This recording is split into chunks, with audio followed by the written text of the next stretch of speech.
Alright, so got my Allen keys here. It's actually a 4mm, not a 5mm. So let's unscrew this. There's two right here, right above the hook. It actually holds the hook on as well.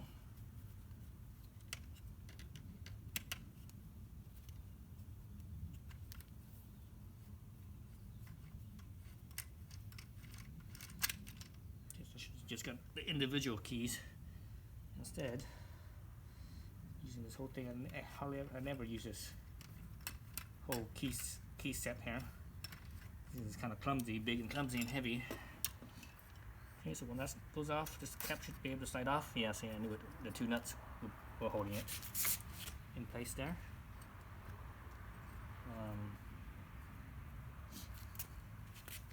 So basically, you toss this thing here, and you put on the head. So let's look at what the head looks like. Right there, so it's looks like it's a cast piece that's been machined. Well, yeah, it is cast. So it's cast. This part here, anyways, is cast. Then it got machined out. Well, not out, but I think the inside was cast, or the whole piece was cast.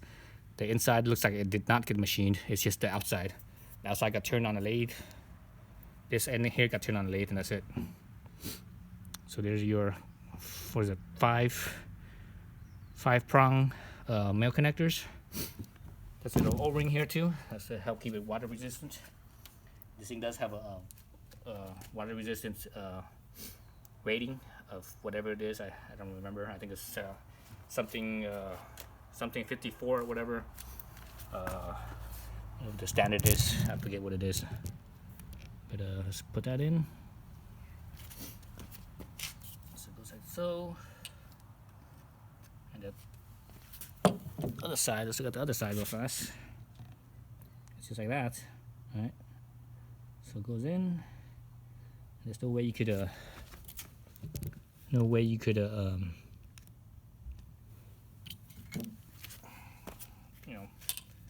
not put it in properly. Like so. So this thing doesn't return, right? Because it's only goes in one way. From there, bring these back. Interesting, these bolts here, they have blue Loctite on them, so that's medium strength. Which is okay. It's fine, nothing wrong with that.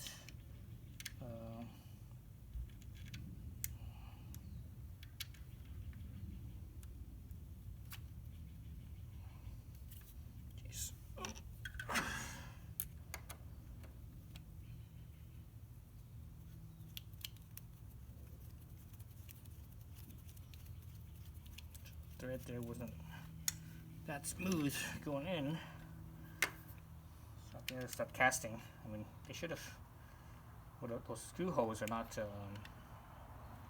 Those should be machined, because that piece inside is the piece part of the neck that it was cast aluminum.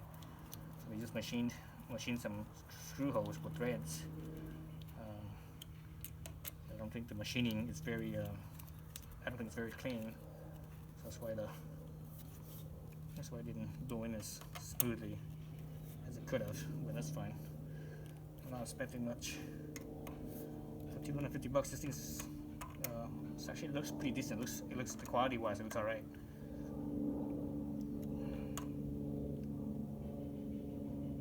Okay, so now it's on.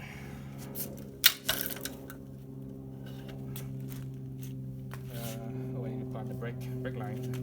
So here's the brake cable here. So I believe I need to do this brake cable here. I need to connect this brake cable to the housing right here, like that, and connect this line over to where the to where this is. Connect it through here. So actually, I need to connect that first. So let's do that. It's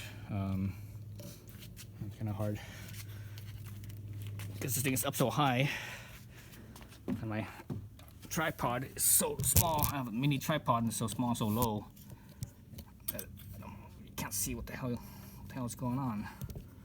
Let's see if I can do it this way.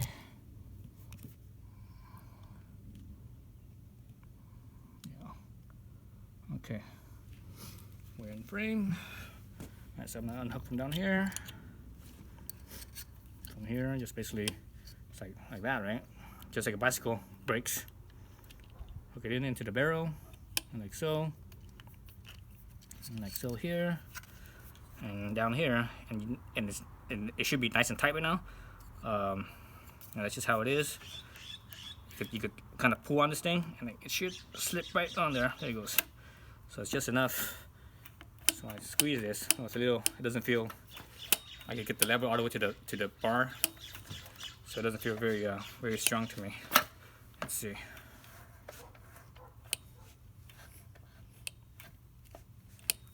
So, well, I won't know how strong the brake is until I actually ride it, and I probably have to adjust the line and take up some of the slack maybe. But normally I don't like it that loose. That's just like, because there's no engagement until, this thing's, there's like no feel to this thing. This is all cable actuated instead of hydraulic. Hydraulic usually, you have better feel. So about right there. So geez, that's only about half an inch away from the handlebar. When you get engagement. So I think I'm gonna have to tighten this up, but I don't want it to be too strong where it locks up the rear too easy, because the rear brakes tend to lock up easy compared to the front. So let's look at the brakes itself. There's a disc brake right here. I don't know what size this is. It looks tiny. It looks like it's a 4-inch. Looks like a 4-inch disc. So it's like a what, 100 millimeter or something like that. So you could tighten up or take up the slack right here. If that's not enough, then you have to actually loosen this down here and pull some of this cable and move this up a little bit more. So how this thing works is that the other side is fixed. The brake pad on the other side is fixed. This whole caliper here is fixed. It doesn't move. So this way here rotates, right? This way here it rotates, right? When it rotates, it's actually rotating in instead of just rotating and staying parallel. As it rotates, it actually spins in. It's kind of like a screwing in, so that will pinch this outside towards the inside, and you can actually see. I'm not sure you guys can see it, but I can see it. You can see the rotor being pushed inwards a little bit. So that's basically how it works. It's kind of a low. That's the lowest cost way of putting in disc brakes. So when I do that, I'm squeezing it. I'm looking at the rotor. I want to make sure the rotor is centered, between the body of the caliper, and it looks like it is. So that's fine. There is a little bit of adjustment to that. That's the mounting bolts. These mounting bolts, if you unscrew it, you could actually kind of adjust the caliper side to side just a little bit. It's probably like a millimeter or so only. That's basically adjusting the center of it.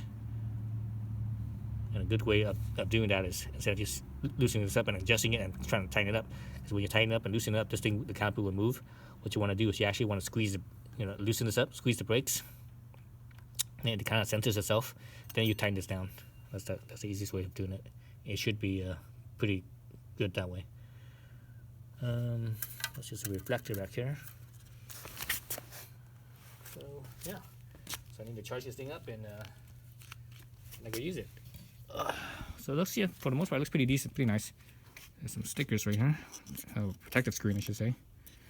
Not a sticker. It is a sticker, but it's when you buy new stuff, there's always some kind of screen protector adhesive on there, so that screen doesn't get all scratched up during shipment. So that's where the front light is, and I think this one's. People would say that this one's pretty bright. So this is the XR model, so it's 300 retail for 300. Just came out a few weeks ago. I got it for $250. I thought about getting the higher model, the XR Ultra, but at that price range, $400 or $350, you're looking at this M365, price range. And I think the M365 is probably a little bit better than the Ultra, the XR Ultra. It's on and off. Here's the charge button or charge port.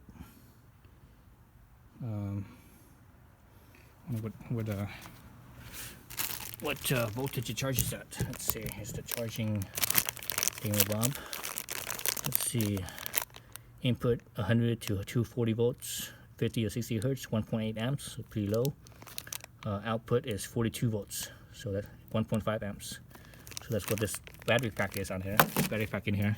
So I take it that whatever battery cells they have in here, it's all ran in series. All ran in the series to get 42 volts.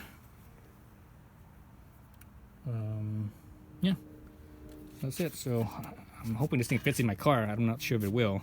That's what I got it for. So I put it in my car wherever I'm going somewhere where I know parking is going to be a pain. So I can park a little bit further, and I don't have to walk like a mile just to get to where, because parking and walking a mile that's kind of a pain. And that's the reason why I got this one, something cheap, or I shouldn't say cheap. It's cheap, but has a negative dogma to it. So let's call it low cost. Something low cost that's a good quality. And this is, as far as I know of, this is the best model that's $300 or less on the market. So the motor's in front, hub motor. Not a fan of hub motors, but they're low cost compared to something else. And just break it back, and this thing also has a regenerative braking. So I'm not sure how well that works. Again, this thing is pretty new, and I don't think it's all that different from the previous model. It's just a slight bit better, a couple of tweaks here and there. The neck mechanism right here, it's different, and I think that's about it. Maybe up in here it might be some differences, but for the most part I think it's about the same. Okay, that's it. So I'm gonna charge this up and ride it around and get back to you guys and let you know how well it works. And I'm not sure if it fits in my freaking trunk. This thing might be too long. The distance here might be too long from my tail end to front. Might be too long to fit in my trunk. So I also use this thing for going around the neighborhood too, like when I go to the post office, because I don't want to drive to the post office. It's literally like down the block. So driving there is stupid. Taking my gas scooter is stupid, because I usually just walk down there, but sometimes I'm lazy to walk down the block. I'd rather just hop on this thing to go down the block. All right, thanks for watching.